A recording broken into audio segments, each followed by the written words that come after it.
I'm Joshua Jackson. I'm a street photographer based in London. It means a lot to me to have people joining on today's photo walk. I'm sure it's going to be a lot of fun.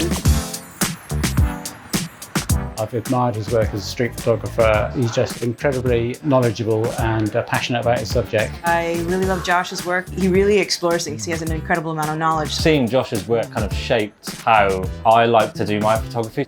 When we're out today, just try and see kind of beauty and story and things that are the everyday. We stopped at our first location and I noticed this living statue and I just went straight for him, and then I asked if I could make a portrait of him. What I wanted to get out today was that refinement in the processes, whether there's any kind of tips and techniques I can use, and I did get that actually. What I noticed a lot of is people looking through objects or using cars for reflection. You want to maintain that integrity of the moment.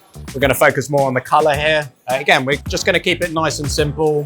Found some good tips to do with double exposure and also about the dehaze tool. Really good information on how to make your image kind of pop more without increasing the saturation. I use Lightroom every day. I find that so easy to work with. I just find it a really powerful kind of solution for photo, and I just love it. It's great when you see someone come along and have a photo that's completely different to anything that you've seen from those areas.